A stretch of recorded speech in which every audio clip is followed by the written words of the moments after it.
Hi everybody, welcome back. Today we're looking at the Aurora Crossing palette. It's by Terra and Ellie Starr. There's a newer one to this which has come out, which is very blue based. It kind of reminded me a lot of the Silver and Cold from Diveroon. Whether they are or not, I don't know. I haven't directly compared them, but it was enough for me to say, yeah, okay, I don't need that one. Whereas this one, the mixture of pink and green, is always a winner for me. I'm a sucker for it. So let's get down and have a closer look at this beauty. The packaging is fab. Okay, so the outer carton matches the inner packaging. It's a face and eye palette. I believe that's the way the Americans get around saying these are pressed pigments. You're not supposed to put them on your eyes. Whereas Europe and Great Britain, we're much more, yeah, that's fine. What's wrong with you people? Anyway, never mind. So really the only thing I would use on the face personally is this, maybe as a highlighter. I have used this today. I only used 4 shades, this green in the corner, these 2 mattes on the outer corner, and this in the middle. And I have to say that the green has faded quite badly. So that's kind of a shame. I used a white primer underneath it as well, but the deeper colours have held up nicely. Okay, by the way, the names of the shades are printed on the back. I'm not particularly going to turn that over and just look at them, but there we are. They're there. 24-month shelf life. Okay, we'll start with the mattes. We've got a deep green here, which I haven't yet used, and this beautiful teal, which, wow, okay, that is fabulous. This dirty green. The mattes are super nice, actually, very pigmented. This purpley brown. Almost brown, but yeah, more purple. They do stain like a bugger, so you're probably best off putting on an eye primer for sure. We've got this deep magenta, fuchsia almost. Look at that. And then this bright pink shade. Oh my God. And then the purple lilac, which looks like that. And is super beautiful.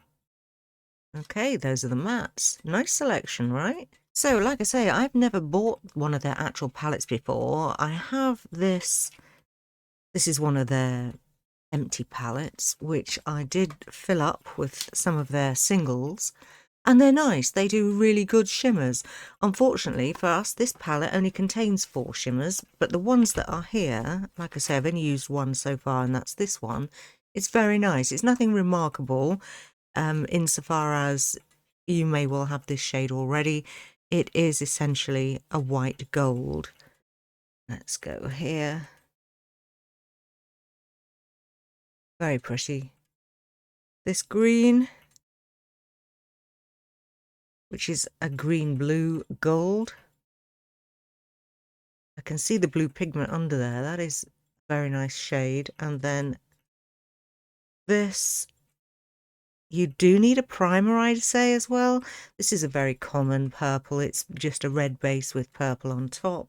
And then finally, this one in the corner, which looks like that, which is gorgeous, actually. It's bronze, it's green.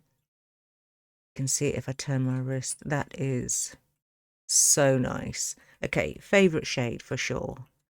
As I say, this is the one I used today. This mint green, which I didn't swatch, I'll do that right now. Oopsie, it looks like it's got loads of pigment, and it's good. It really is good. But it's got a lot of white in there, and like I say, it does fade. It's certainly faded on me since this morning. I've had it on for about 6 hours, so I guess that's not a bad wear time, but I did notice it after about 3. Okay, so that's it for this palette. It is a beautiful palette. The shimmers are the the standouts for sure, but it's a nice selection of mattes. I would say that the way that I'm feeling at the moment is that there's nothing new under the sun. I haven't seen anything actually new, a new shade that does different things in forever. Well, I find that all the indie brands at the moment, and I am lumping them all in together, tend to be doing the same types of shades, and it's a real pity because there's no innovation. I'd like to see far more of the marbled shades, like, and just taking these as an example, this one here, I mean, look how gorgeous is that? That's unusual, that's different. I don't have this already. And again, here, these are both palettes by Gourmand Girls, but you can get this kind of shade also a lot from people like Ensley Rain, Adept Cosmetics, people like that. Things that are different, you know what I mean? And on that note, I think for me now, it's going to be a case of low buying or even no buying until I see something that is innovative or I really actually don't have 100 times already. All right, that's it. Do let me know what you think about it. I love this. I can highly recommend it if you haven't got the colours already. It's a beautiful palette. Okay, toodaloo for next time. Bye.